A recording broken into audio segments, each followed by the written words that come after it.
Hello and welcome to Katunkwit Chronicles, final episode of The Happening. It's the final act. Isn't it exciting? I'm here with all these friends here. We're here with Adno, and we're also here with, I'm confused, there's so many people, Ashland Komoric and Bailey Harbor. So we have all our friends here today to participate in The Happening final act. And I think it's exciting. We have a little change in the way we're going to go about things this time. Typically, we'd have a big chat-up, which we might start a little chat-up soon. However, we're going to get right into the play thereafter because we have some people that actually have jobs and work. Yikes. Other jobs. This is a job as well. The pay is low. But we add zeros to your pay each week. I got a raise. He doubled mine. Yeah, there's been some abdication. Is that the word? As it's very early, and people have been desire to get out here early because the temperature in here is, as it always is, very very high. However, this is particularly early. I noticed we didn't even close the door this time. Is that going to be okay? It might be okay. We might hear noises. Ooh. Perhaps we should close the door. Okay, close the door. We're closing the door. We're going to close the door.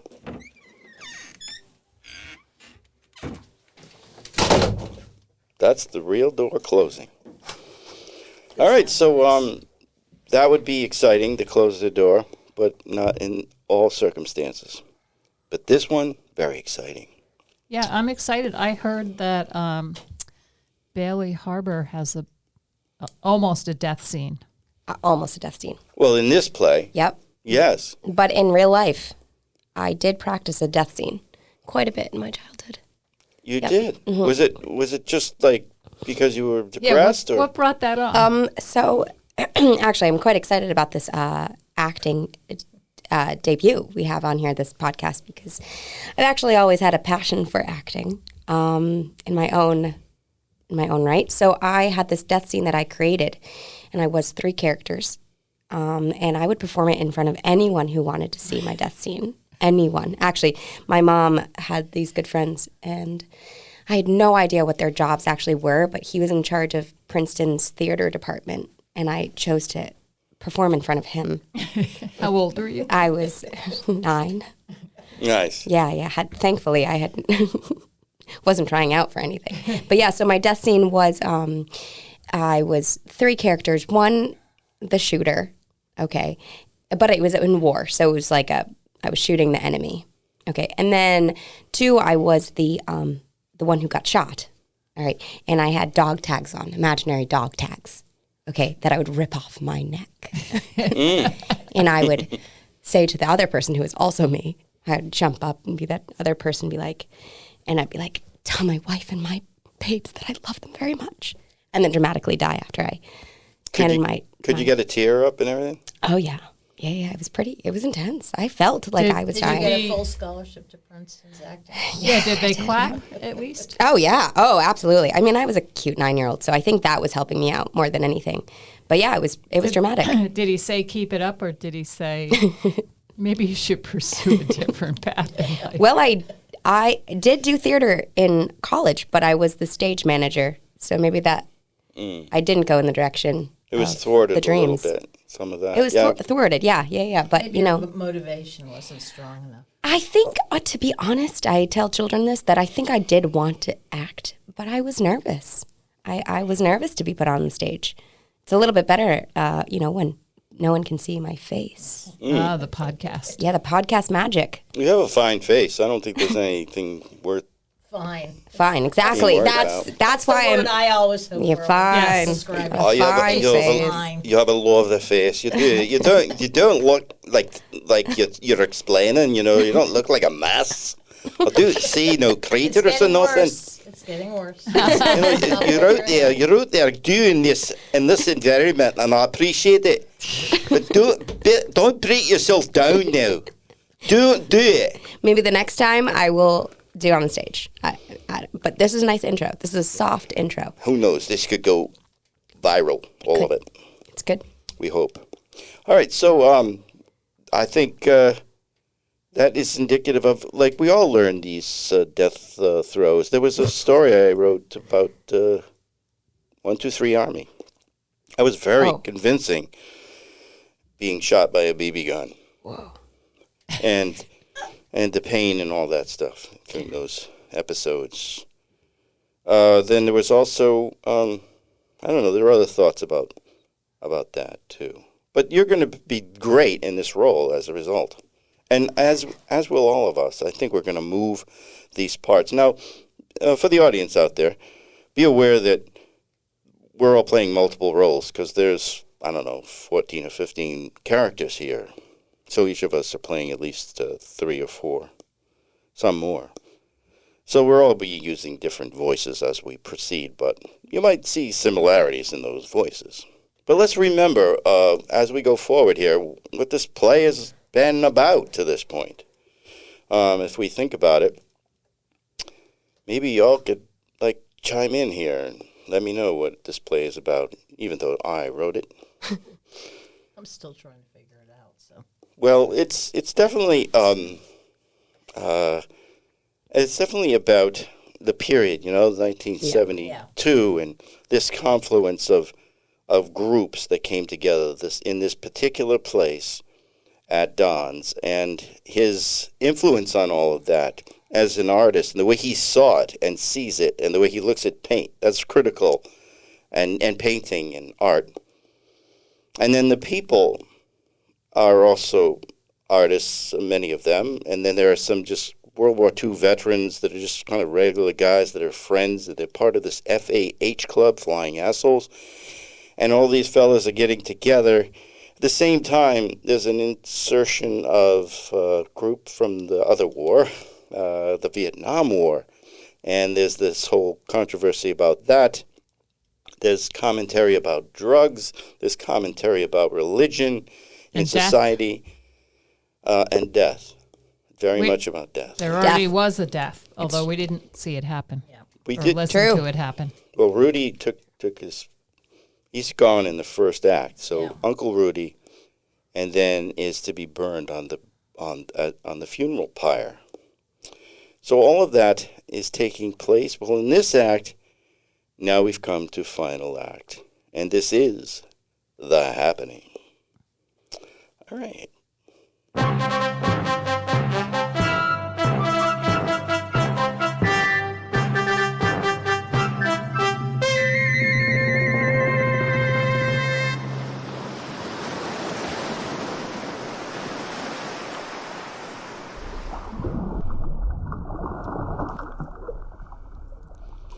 Final act, the happening. Everyone, all the characters, even Billy, moves quickly, and then the stage goes dark. The characters can be heard hauling things, moving things. The smell of smoked bacon permeates the room. The light slowly improves in the tree first, and then on stage. Off stage and behind the screen of the gazebo, the pig is cooking, smoke rising upward into the beech tree. Center stage is a long dining table with a white tablecloth. There are 12 seats around the table. Centered on the table is the urn with Uncle Rudy's ashes in it. There's a large photograph of Uncle Rudy that stands on the table next to the urn. The 2 oversized loaves of Italian bread are located left and right of the urn and are evenly spaced. Large jugs of wine are evenly spaced also on the table, with 12 antique grog mugs set evenly spaced. Lots of evenly spaced. There's a great symmetry to the setting of the table. The most prominent part of the setting of the table includes large carving knives stuck into the table right through the tablecloth and standing on their points for the audience to see. The music, Simon and Garfunkel's Scarborough Fair, is playing in the background on an 8-track tape player, while the musicians begin to set up the band stage right. There's a saxophone player, a guitarist, and a piano player. They all wear thin black ties, white shirts, and they all wear glasses. The band members wear a single white feather in their hair sticking up like a Native American. The sound might wear. The sound of banging pots and pans can be heard off stage, along with the sound of cast members arguing. Don enters wearing a long white painter smock. The material for the smock is not rough or coarse, but long and flowing, and is nearly a full-length garment, like a toga. There are tomato sauce stains on the smock that run down the front of the garment like blood. Don is motioning off stage for people to come as his hands are raised and together to one side, urging them into the dining area. Come, come, my friends. Gertie and Billy are carrying the head of the pig with the apple in its mouth. The apple has a noticeable bite taken from it. Ah, come on. Who bit the apple? Don, it's the only thing I can eat here. This is disgusting, man. Shut up. You're on my shit list already. Enter Starling, dressed in a polyester pantsuit and a red, floppy, prominent hat. The red hat takes up a lot of room as she walks slowly as if modeling her clothes. Enter Red Kamansky, holding a potato and a case of beer. He places the potato on the table and puts the beer on the floor. Don immediately removes the potato from the table, restoring symmetry. Don to Red Kamansky. You stupid fucking Pollock. That's not what it's all about, Red. This isn't a FAH meeting. This is a happening. Come on, get with it, will you? Red retreats to the stage left, and Starling follows him. Gertie enters simultaneously, carrying a pot of soup. Hot soup, come on. Coming true, though. He places the soup on a separate table near the bar. Cut St. Orange enters and takes his place behind the bar. People are entering now, and they make their way to the bar. Johnny enters stage right from behind the bar, carrying a card table. He bumps into some of the instruments as he walks through. The instruments come crashing down. He's tired, and he offers to help, but he's been building all day, and he rubs his tired eyes. Johnny to Kirk, the band leader. I'm sorry. What a bumbling idiot I am. I can't believe it. Did I break anything? No, just be careful, man. These instruments are old, crafted in New York City, and very expensive. Do you have a horn? A trumpet? Rico steps forward from behind the piano. Yeah, man. I got a horn. You play, man? I used to, but I have 3 kids now. Shit, man. I have 3 kids. Everybody's got kids. Look around, man. I got a wife, too. Cat, you got a wife. Oh, whoop-de-doo. Who ain't got a wife, man? I got 2 wives. One that gets a check and one that rubs my neck, man. Johnny's still holding onto the card table. My dad played.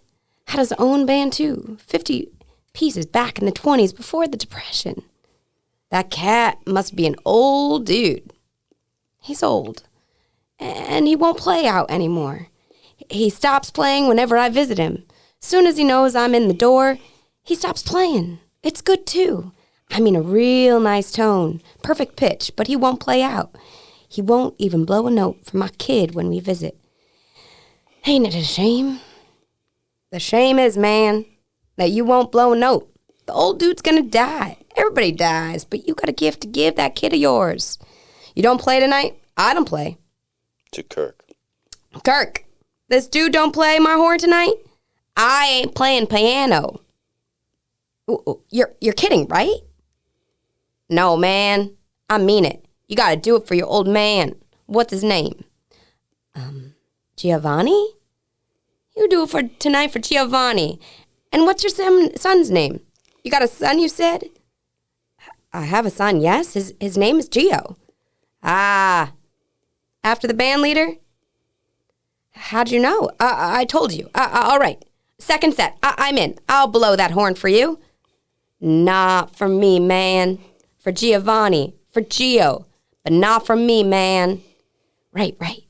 For my dad and my son. I got to set up this table. Thanks. It's cool. Johnny begins setting up the card table in the center of the room in front of the dining table.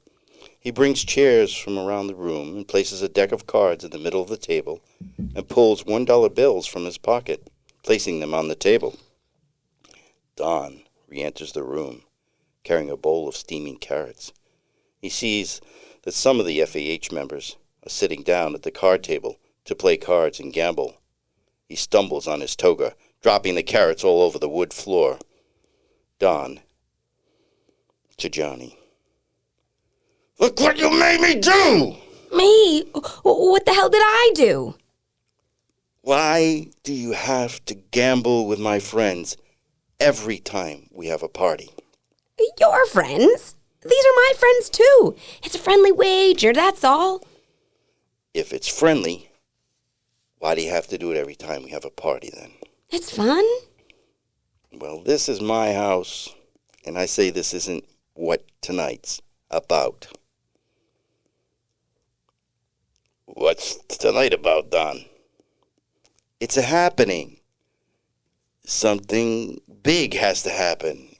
It's all the arts coming together. That's what it is. I mean, I don't want gambling in my house.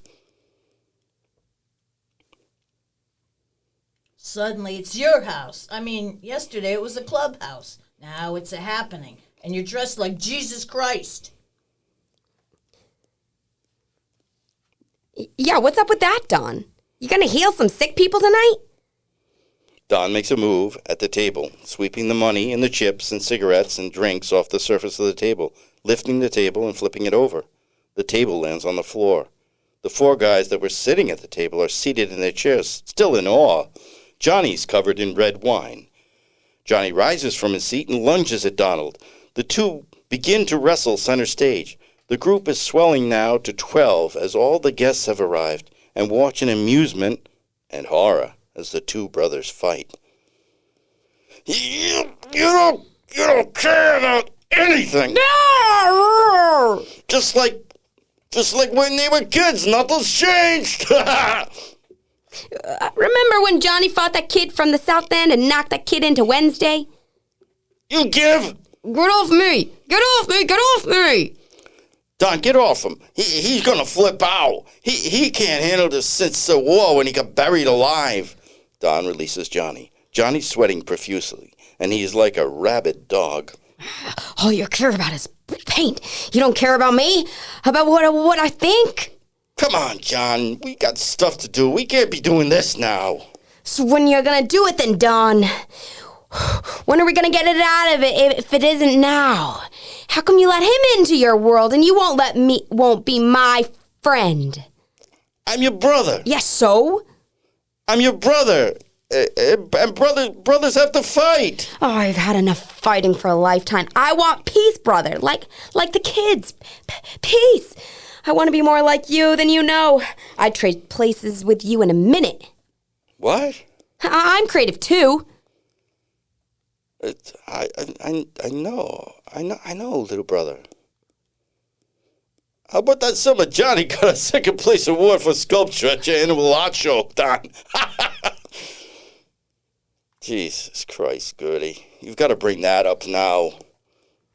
Sculpture? Tell me about it, John. Was it Madonna Revisited? John confided in me after he caught one of his son's plastic toys apart. He filled it with lead and carved it with a jackknife and stole the show. He sold the thing for like $300. That's not fair, Gertie. I told you that in confidence. You can't keep a secret. I liked it. Actually, it deserves better than second place. Don't patronize me, brother. He means it, don't you, Don? I mean it. Johnny plays a mean horn. The guy can let it rip.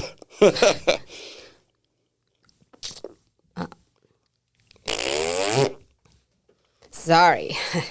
I had some of those new veggie burgers and the beans and the peppers make me fart. Everyone laughs, and Johnny and Don comes closer together. Did you really like it? Really, little brother. Well, tonight's for you then, Don. When I play tonight, it's for you. Not for me, John. For you. I guess you're right. If it's in your chest, you have to blow it out. I don't have a choice about painting. It's like breathing. If there weren't any paint, I'd make mud and mold it together. If there wasn't any water, I'd draw lines in the sand with a stick. You see what I mean? No excuses then. No excuses. Just do it. I've got to use that with the football team this fall. Just do it. Apengo facas. The cast repeats this in Portuguese after the Portuguese man in unison. Apengo facas. Isso. So Rico motions to Kirk. 1, 2, 3, 4, and begins to sing as he ad-libs a song. You gotta do what you gotta do. Just do what you do and blow it out like you're possessed. Don't worry about a thing, we'll pick up the mess. And when it's done, you'll be better off, 'cause a person's gotta carry their own cross. When your time is done, you'll be satisfied. The people that know you best won't feel the need to cry, because your life will have been fully expressed. But if you don't try, you'll be depressed. You've got to do what you've got to do. You've got to take the bigger risk too. Don't take a path that doesn't challenge you. Take a path that helps you to know your inner truth. So Johnny, tonight is dedicated to you. We'll help you to find your inner truth. 'Cause you've got to do what you've got to do. Gotta do what you've got to do. The band begins to play. People eat from paper plates. More and more people stream on the stage. They're milling about and talking about the artwork. Billy, mingling, he approaches Evelyn Stairpoint. What are you doing here? You don't look like you belong. I work for the Washington Post. Pause. I'm here on assignment to cover the Ancient and Horribles parade, if you must know. It's one of the last of its kind, set in the truest sense of the meaning of ancient and horribles. It's Americana folk art. Offering her hand to shake, but Billy kisses her hand instead. Nice name. You are right. It's an ancient and horrible parade. I was in it, you know. I was riding with the drunks in the back of the truck. We're all wearing diapers and drinking beer from quart bottles with baby bottle nipples on them. Remember now? I most certainly do. The photographer got some great photographs. Billy's looking at one of Don's paintings with her and finishing the apple while drinking wine from a cup. Evelyn is staring and pointing and begins to speak. The overall clarity in the composition is striking, while the complexity is engaged in a cacophony of simplicity. It's so ethereal, yet rooted in anger and frustration. His work speaks to society's current state of affairs. He speaks to me, too. This morning, he called me an asshole. Oh, my. I admire your candor. How do you feel about that? What's your name? Johnson. Don didn't mean nothing by it. I know he loves me like a son. It's not the swearing, but it's the way he ignores me, and that leads me to that conclusion. He's a complex man. Not at all. His work is complex. Not at all. You're complex. Well, now you've got something there. Can we talk? How much time do you have? What are you drinking, Johnson? Jack Daniels. You? Wine. Wine doesn't do it for me. You hit the jack real hard after a parade like that, and bang, your head's in the clouds. I don't really like alcohol, though. What do you like? A rich woman with a great job. What kind of job do you prefer when choosing an employed woman? A good job. And a woman that concentrates deeply when she's on the job, works at improving her career path every day, and dotes on me, loving me for my ability to do nothing oh so well. You're a real catch. For the right woman that isn't intimidated by a man like me, with this much unemployment behind me, and in front of me for that matter. No, I mean it. The liberated woman needs a man that knows how to stay home well. I'm a homebody for sure. I don't even drive a car. I share that with Dawn. We both don't drive. A lot of what you're about is built on the establishment of what you don't do. You could say that. I wouldn't say it, but you can. You won't say it. Yet another thing you won't do. You are complex, like an IBM computer. What? IBM computer? Have you heard about this machine that can do math problems? Add, subtract, multiply, divide? Tell me. I'm left-brained. You know about the bicameral brain theory, don't you? I like to multiply, but I'm not a divider. Starling interrupts by sticking her head underneath Billy's arm and emerging like a bird from a nest, her mouth open. Be cool, girl. Be cool. Simultaneously, Starling's movie star husband enters the room. He walks across the stage towards Starling. She cowers behind Billy. Don enters quickly, running across the stage, standing with Billy and in front of Starling. Red Kamansky, noticeably drunk, staggers across the stage to protect Starling, but falls. The FAH club say in unison. Stupid fucking pole line. Wait a minute here, Mister. Wait a minute. Who the hell are you? For Christ's sake, Don, it's Anthony DeMarco. Don, he played Costas, you know, in the movie Stopulus. Remember? I don't give a shit who he is. He rises and reaches out for Evelyn's standpoint, mistaking her for Starling. He's not taking my girl. Your girl? Girl? Ah, shit, I fucked up now. Anthony DeMarco rolls right and grabs Starling, lifting her from the ground beneath her armpits. She makes herself heavy like a child, and he struggles with her weight. Don wheels around and grabs Starling from DeMarco like he's snatching a baby bird from the nest. She passes out dramatically. Let go of her. She's mine. Starling awakens, runs from Don's arms off stage. Don confronts DeMarco. I'll say it again. What do you want?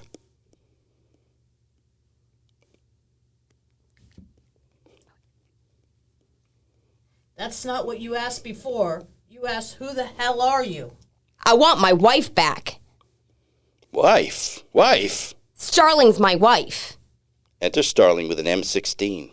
She's aiming the gun at DeMarco. Little bird, come back to Big A. Big A?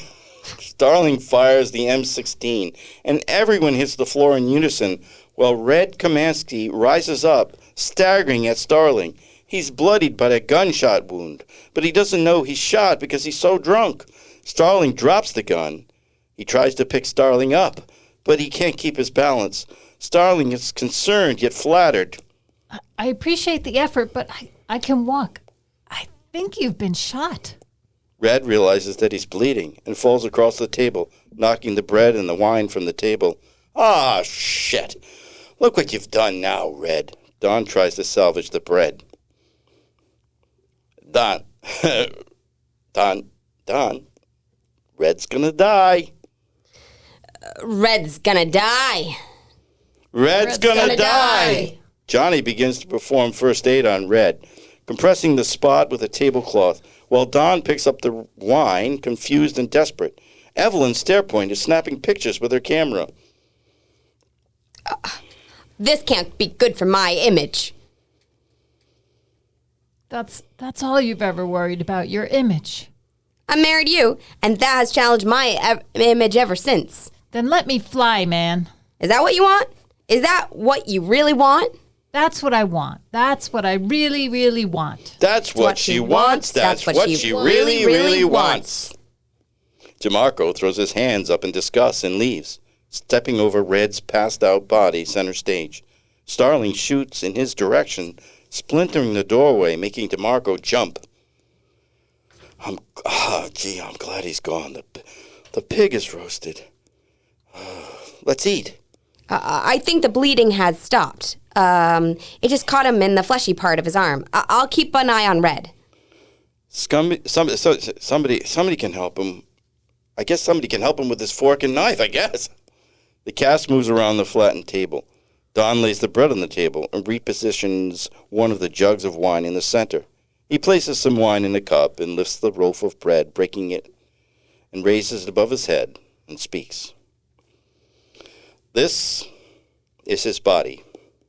Eat it, remembering him. Don passes the bread around as he breaks the bread for each member of the cast. Oh, we're all going to hell. We're all going to hell for sure this time. Remembering him? You are talking about Uncle Rudy here, aren't you? Not Rudy. It's the pig we're remembering. This is his blood. Drink of it and remember. Mother of God, we're all doomed. Oh. Hey, when can we toast my fallen brothers? Is that the next part? There's a striking similarity between this ritualistic presentation and the conventions of modern Christianity. That's bullshit, and you know it. All these Christians are always killing something and drinking the blood of something else or eating bodies. The contradictions continue. I think it was you that shot Red Komansky in the arm a little while ago, didn't you? It was a stray bullet.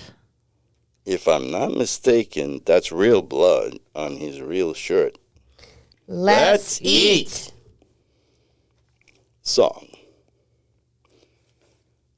entitled Good Bread, Good Meat, Let's Eat.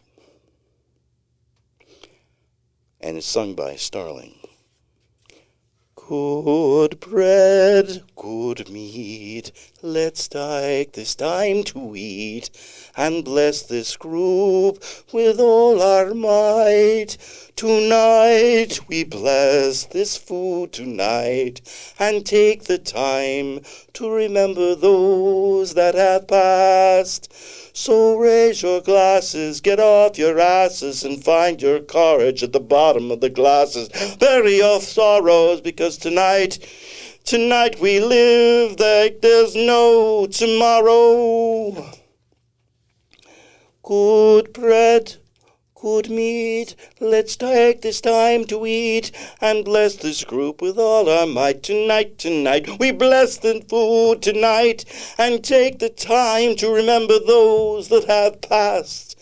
So raise your glass, get off your ass, and find your courage at the bottom of the glass. Bury your sorrows, because tonight we've like there's no tomorrow. Good bread, good meat, let's eat. The cast raise the table and prop it up on cinder blocks. They're working together and sit down to eat the pig. There's a much revelry, talk, passing out plates and laughter. Someone places Uncle Rudy's cutout picture as one of the seats with a large glass of Chianti and a juice glass in front of his image. Billy is seated next to Evelyn Stairpoint. Don's seated next to Starling as she leans on him. Gertie's pouring the soup, and the scene has the appearance of a big family. Pat is feeding Red Komansky, and Johnny's playing trumpet with the band while the cast eats. One of the seats contains the standing M16. The giant clock with the hour and a minute hand screaming around the clock drops to the floor and smashes. Fade out, pitch dark. Pause. A light comes on slowly to a spotlight on Don as he paints alone from memory in the middle of stage. It's just Don and his paint and a black canvas. We see Don places the first stroke of paint on the surface of a large canvas, and the stage fades slowly to black. Then the spotlight comes on again as he finishes painting drops from the ceiling. And all that is left on stage is the painting. The end.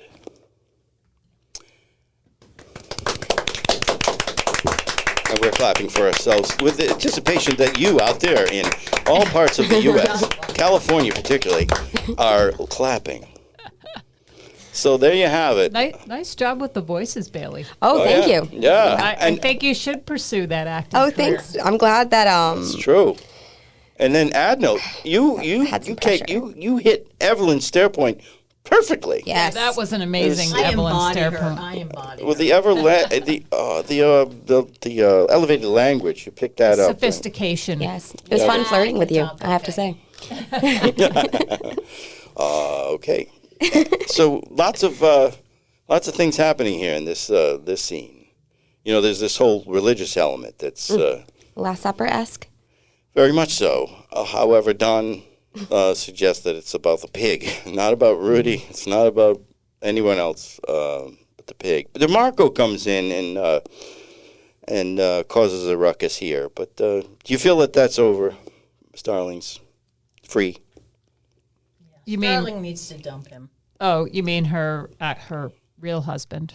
But Sure. I don't know what she wants because she really kind of flirting with everybody. Obviously, she just doesn't She want to likes be tied attention. down. She's just a free spirit of the 70s. Yeah. Does she wants what she really, really wants. It's a little reference to I that was song, but that's wondering- not from that era. No, that was funny. If somebody knew somebody at a funeral home, because how did we get Uncle Rudy cremated so quickly? He was cremated with the pig. Yeah, they You know, like separately, but at the same time. It's like a turducken. They stuck one inside the other. I thought that might be tricky to do on stage, right? To have a funeral So, pyre. okay, if they did that whole Yikes. thing, So, the ashes are kind of like a mix of.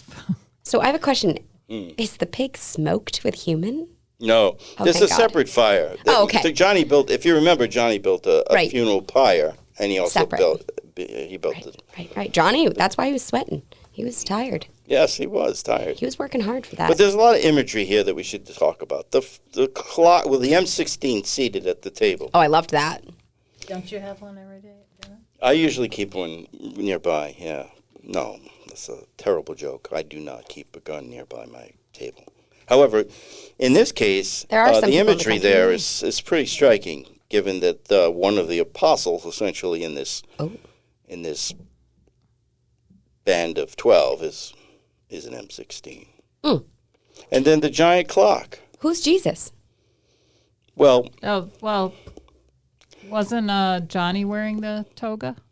oh, Don. Oh, Don was wearing Oh, the toga. Yeah, Don was wearing a toga. So does However- that make him the Jesus figure? Well, I guess that's stretching at it a that little. moment when he's saying, "This is the body," Yeah. Yeah, drink oh, and man. eat that. Yes. However, he rejects that role, but he kind of built it. So he got himself there, and he put the token on, and he said those words. So he kind of owned it.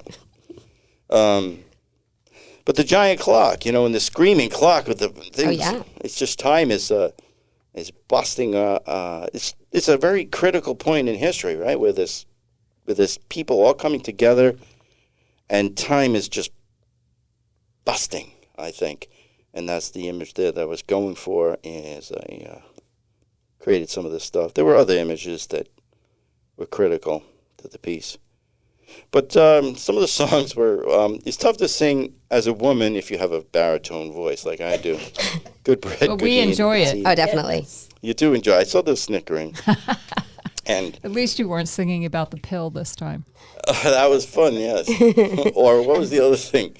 Oh, that was the discussion. We had a discussion about the word was fingering. Fingered. Remember that? That was a little bit. Too early for that. That brought some blushing to the group. So that was fun. Wow. It's okay if you blush. Well, I think I have to thank all of you because you've been involved in various parts of this piece, and it's so good to hear it from different standpoint. From other persons, but also for me to process it and see where it needs the little glitch here and there. And I actually was doing some improvisation, if you noted, as I went along. I did know. But it's hard to play multiple roles, and sometimes I'm speaking to myself. Yeah, that was tricky. I'm think sure it's- that happens often. How observant. How observant. Well, there you have it. Fade out, pitch dark, pause. And there we go to the end of that piece. Really fun that you could be part of that. I think we have to say goodbye, farewell to Bailey Harbor, Yes. and we'll do that now. Bailey, you leaving? Yes, I gotta go.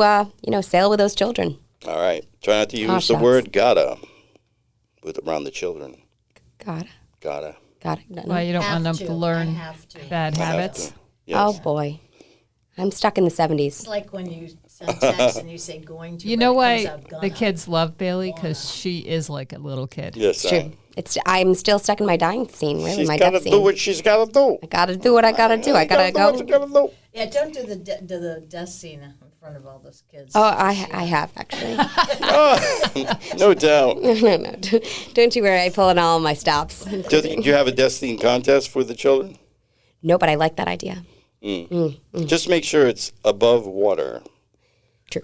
Yes, Mom, yes. today they told me I died the best. I dyed the best. Well, we do tie dye on every Thursday, so there's a lot of dyeing jokes on Thursdays. Oh, tie-dye. Oh, so that could be a good day for this competition. Yes, if it's a good rainy day, it's a dying and death day. I think I ties are. think that you should invite the public. Maybe this is how we're going to make the rest of our money for that building. Yeah. Yep, this is it. I think ties are dead though. Nobody wears them anymore. Tie dyes? No way. My Tie-dye son does. Oh no, it's so in. No, Ties one, or people tie-dyes? don't wear Oh wait. ties. Oh ties. Oh, then I ties. lied. These I thought are you meant ties. tie-dyed shirts. We could a tie-dye tie would be cool. I have a quick cool. story. I have a quick story, as I often do. Tie-dye what? A tie-dye tie. That would be, Yeah. oh, my son would love. Yeah. Good to know. All right, so I have this quick story about my own family, and you'll appreciate this, all of you. And I had the two girls, and they might have been 14, 15. It's Christmas, and most of the time, Eva did most of the shopping for, the kids, particularly clothing. I'd get something, one special gift, or I would fill the special gifts of the stocking Stockings, stuff. yeah.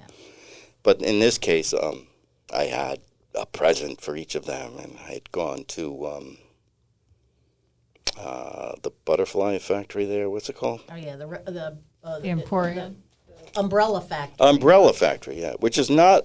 They don't produce don't. umbrellas Yes, at I this know. factory. No. That confused me. It's in Charlestown. It's kind of a cool place. Super cool. And so I bought two. I don't know what they called them. They were like jackets, but they pull over jackets, but they I don't know, drug rugs, whatever they're Oh, yeah. called. I don't know. And exactly what you're talking about. So my daughters opened their presents simultaneously, and they said, "Oh, Dad, Dad, you want us to start smoking pot?" Great line. that is funny. We're going to show you the door. All right. Well, have fun. Good to see you, Bailey. You as well. Have a great day. Bonsoir. Bon dia. Bon dia, not bonsoir. We'll go bon dia on that one. And I see somebody. We're all helping with this. All right.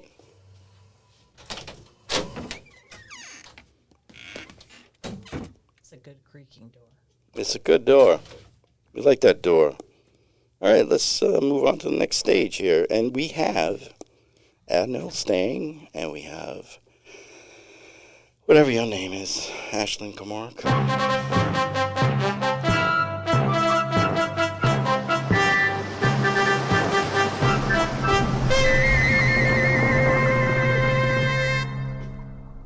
All right, so it's time for commercials. Would anybody else like to read commercials today?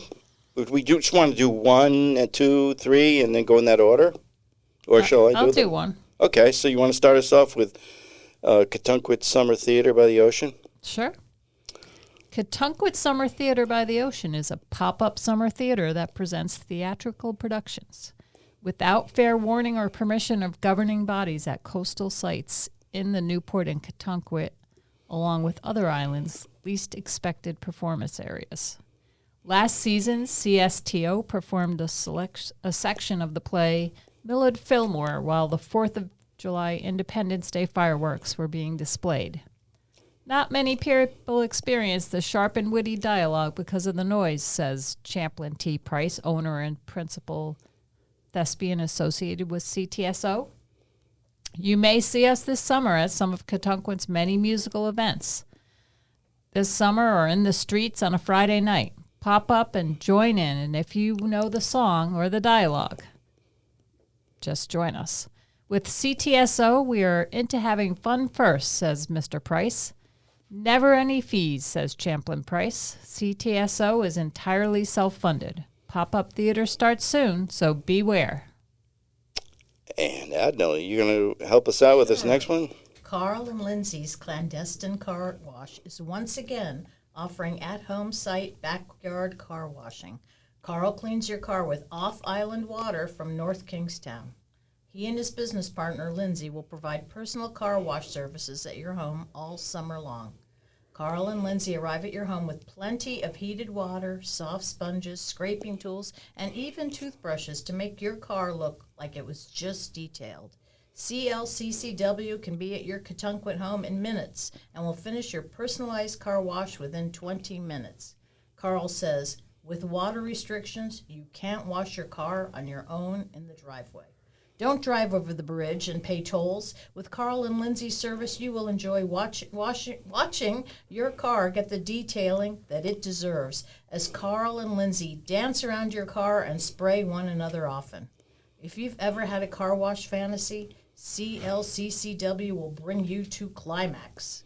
Call Carl and Lindsay's custom car wash services, only $59.99 per wash. And Carl and Lindsay, I guess they do this dance with the water and the wet T-shirts and all that. And apparently, they're both quite the specimens. Well, from all that washing, I presume it must be like scrubbing all the time. Yeah, so Wax on, wax off. I guess it's quite a show. It's sort of like the Rub down. it's sort of like this Katunkwit Summer Theater, but it's like a pop-up, but you get something done at the same time. For $59, I think that you probably want to drop a $40 tip. You know, they need $100 for 20 minutes. I mean, if you come to climax, 40. for sure. Yeah, yeah, right. Well said, Ashland. Thank you for chiming in on that moment. All right, so berry picking walks with Belinda Bednarczyk, only $30 per walk. Belinda takes you on a culinary journey like none other, as you will be exposed to some of Katunkwit's finest berry patches, located on both public and private lands. All you need is a basket and some good sneakers. Belinda provides bug repellent, tick spray, and free full-body tick checks at the conclusion of each session. I wonder if that brings you to climax. Book now as Belinda sells out.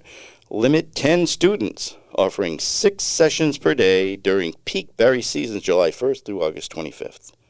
Berry pickers meet at Veteran Square. First walk, 8 a.m., Monday through Friday. No guarantees. All participants must be able to run a half mile without cardiac issues befalling them. Waivers of liability will be provided at the outset of the program, and no one will participate without singing. Oh, signing. That'd be singing. You have to sing, Well, too. that would be kind of fun. You know, I think Belinda and Carl and Lindsay should team up, and after the walk, when you're covered with ticks, they could And berry hose juice. you, and they could hose you off, Yeah. and wash you down, And scrub you down. and bring you to.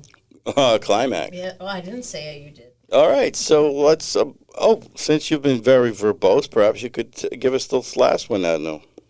Ball Cleaning by Boris is a mooring ball cleaning service located here in Katunkwit. Boris will clean your balls, removing all that gross slime from your balls that grow each summer. You can relate to that, can't you, James? He can't control himself, though. Smarmy. Was That's it, the word did that it comes feel to good when they did it? Call Boris. Call Boris for all your ball cleaning needs. Yeah, Boris Balls. He's quite a responsibility he has. Boris. That's a beautiful note. Hey, that's a tough business. Let's face it, he's cleaning a lot of weed off those balls. And it's a daily grind.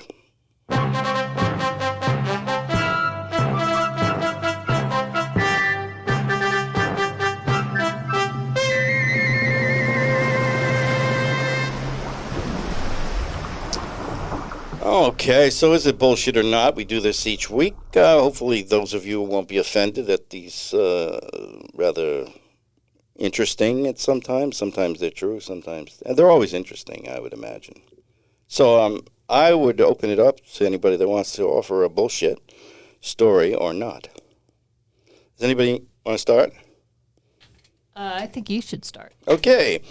U.S. birth rates are lowest in history from 1909 to 2023, with 2023 lowest ever per 1,000 women, 93 births, versus 1909, when the birth rate was also low, but at 128. Is it bullshit, or is it not? No. Admiral says not. I'm going to say not too. It is not bullshit. That is true. And most recently, I hate to refer to him as the president, but I guess he did win that responsibility, indicated that he wants more people to have kids. They should go to Boris's ball cleaning service, because I think part of the problem is that gross slime on the balls. Okay. Not very attractive. Not very attractive. Got to go to Boris, and then perhaps they should get the car cleaned as well. And that would try to bolster some of their innermost urgings. But interestingly enough, the president has been engaged in significant controversy over some of his actions with women. Shocking. So there you have it. Timo Caldisi of Upland Way was struck by a cormorant while paddleboarding. Do you know Mr. Caldisi, Admiral? You know everybody in town. No, I do not. No, I do not. I don't have the pleasure of knowing him. Okay. I know who Timo is, but I don't. All right. We're not friends. All right. Well, he was struck by a cormorant while paddleboarding. Mr. Caldisi spoke from his hospital bed where he's awaiting eye surgery. I was paddleboarding near Fort Perry, and this bird, they told me it was a cormorant, come like 1,000,000 miles an hour. It didn't see me, maybe because it was sunset or something, and bang, hits me right in the eye. If I didn't have my life preserver on, I would have drowned. Rhode Island DEM officials said, "This is very extraordinary behavior for a cormorant. No one in our Providence office is aware of an incident like this one. The cormorant survived." So there you have that story. Is that bullshit, or is it not? I think that's plausible. I think it's BS. It is true. That's true. Wow, Timo really? Timo was struck in the harbor, and we all have to remember to speak into our microphones. Yes. At all times. So Timo's sitting there in the hospital, wondering what happened. But can we make some kind of presumption about this? Perhaps maybe we want to You mean comment. how it went down? Yeah, tell me how this might have happened. Because I've been on the water my whole life. I did have an eagle, believe it or not, an eagle fly right above my head. But Here? yeah, Katunkwit? Katunkwit. There's occasionally eagles. There was an eagle, yeah, on the Sightings. east side of the island in Katunkwit, and that was, boy, imagine that. It was frightening, That's huge. but yeah. also quite beautiful. I wish I could have filmed that. I thought he was going to, grab my head, but, He was thinking about landing there. yeah, and I don't know if it was a male or female. Oh. I couldn't check. They were thinking about landing there. Maybe they thought they were relatives, bald eagles. Yeah. Oh, It's a gosh, giant Linda. ancestor. Another bald joke about my head and my hairline. One person asked me one time, one of my soccer players asked me, "So, Coach," he was from Northern Ireland, he said, "So, Coach, where do you stop washing your head?" Something like that. And I was like, but there is no stop. I haven't used any, as we know, I haven't used any shampoo. Thank you for the word.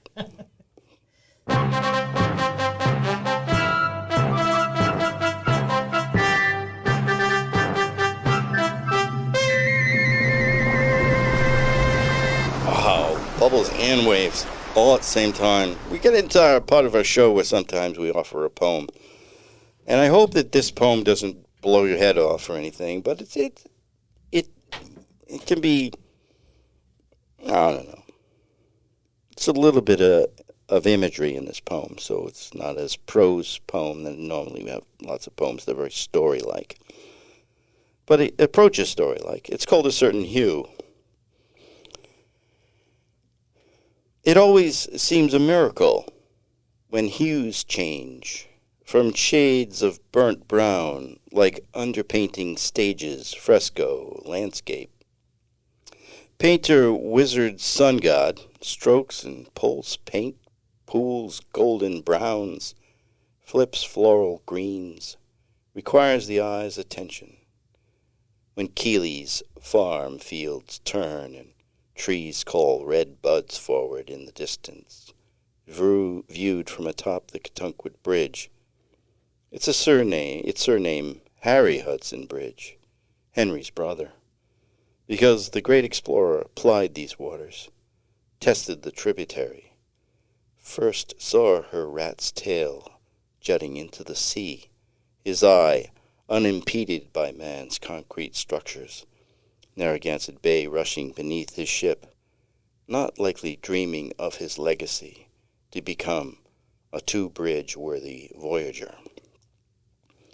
The indigenous Narragansetts, their homes staged beneath thick uncut forest, canoes hidden at water's edge, behind vast piles of oyster and clamshell, shaded by April's emerging budding canopy, must have marveled at Hudson's canoe, his ship in full sail, crew on deck searching, sailor atop the mast calling, "Rock starboard side." Captain picking his way past cannons, ports, and starboard, powder dry. And there you have our poem. I guess there's you can follow that, a certain hue. Just to think about early people and early voyagers. And this Harry Hudson dude, so we have It left me wanting more. Well, perhaps it wasn't read properly. Captain picking his way past cannons, port and starboard, powder dry. So leaving those two words at the end, powder dry, on their own, as in the second reading, I think perhaps will alleviate that issue. Because powder dry, it says what? What kind of powder is this? Gunpowder. Yeah. Yeah. There was a lot of torture and lots of killing that took place after these voyages.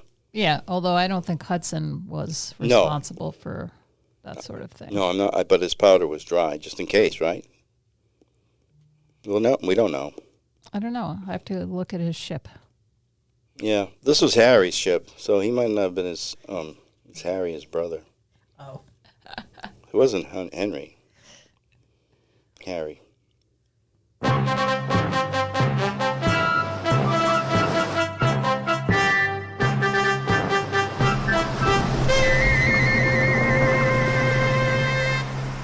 How do you like that waves and bubbles effect? I kind of like it. Hmm. Feels a little more. Depends on if Summary. you're above the water or below the water. What do you hear? Well, it's been a really wonderful experience having been with you today.